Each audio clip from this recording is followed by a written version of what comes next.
UNEP and UN Habitat. So I'll go quickly to demo the species to site matching, which is the first one. So when you tap on it, the first thing the application does, it loads your location. Once it loads you the species that we've mapped, the species that we've included in the application the information has been done by carefree scientists, and they have proved that these species can grow in these specific areas. The second feature, Deputy President Mujulishe. Planting a tree is therefore the first and most critical step in our journey towards ecological restoration, resilience enhancement, and sustainable development. Planting a tree should be the most urgent task for each one of us today and every other day. Planting trees has to be the project of the highest importance every day throughout the rainy season and for the rest of our lives. To change the world today, plant a tree, then do it again, and again, and again. There is no need to stop because there will never be a time in our life when trees do not make sense or matter. Again, there will be no reason to stop because the government of Kenya has launched a program to distribute 1,000 tons of seeds to 18 seed centers established by the Kenya Forest Research Institute throughout the country. The centers will produce 15 billion seedlings between now and the year 2032. The seedlings will be grown on 10.6 million hectares of degraded forest and rangelands. This will take our total national tree cover beyond 30%, surpassing all our present obligations and placing us firmly on course to restoring ecological integrity. Today, therefore, I am here to rally the entire government, both national and county, our communities, the private sector, our development partners, philanthropies, non-governmental organizations, educational and religious institutions to mobilize the people of Kenya to participate in this noble endeavor. The Kenya Forest Research Institute, Kenya Forest Service, and Kenya Wildlife Service will be spearheading this program. The Ministry of Environment and Forestry shall provide robust coordination that will optimally engage all actors and make this a reality.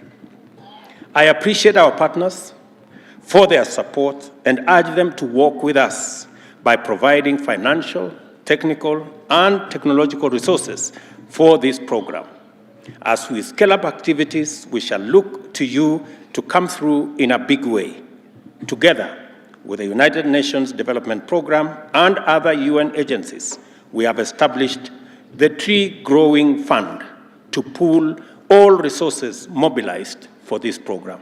I look forward to commitments being made by our private sector, individuals, business people, our development partners towards this Tree Growing Fund to provide the resources for us to implement this global initiative of making sure that we have a better world to live in. This is our obligation to one another in our time and our debt to future generations. Our gathering here today, therefore, is part of our commitment to secure our common future, to enhance harmony between humanity and the planet, Kenyans and their environment. Our government's commitment to achieve a cleaner and safer environment is going to be actualized through the intentional placement of environmental conservation and landscape restoration at the center of our socio-economic transformation agenda. To many, our commitments to global efforts to reduce greenhouse gas emissions, halt and reverse deforestation, biodiversity loss, and land degradation may seem ambitious. These commitments are not only consistent with our constitutional obligations and the strategic objectives of our development agenda, our national position of global leadership in environmental protection and sustainable development, but they are also expressions of Kenya's commitment to multilateralism. Article 42 of the Constitution commits the government to discharge the obligation invested in it by citizens' fundamental rights to live in a clean and healthy environment and to have it protected for the benefit of the present and future generations by implementing the mandates set out in Article 69 of the same Constitution. I invite you to note our collective obligation under Article 69(2) to cooperate with state organs and other persons to conserve the environment and ensure ecologically sustainable development and use of natural resources. It is a moment of unity, of purpose, and collective action directed at the most important good. Our health systems, transport and communication infrastructure, farmland and food production systems, local and international supply chains have all been affected, thus imposing an extra burden on already overwhelmed peoples and nations. To a considerable extent, these adversities are the direct and indirect consequences of human failure to observe its ecological imperative. Instead of preserving the integrity of our planet's vital systems to enhance the Earth's livability for all creations, we have embarked on thoughtless exploitation and the insidious pursuit of prosperity in ways that do not take environmental costs into account.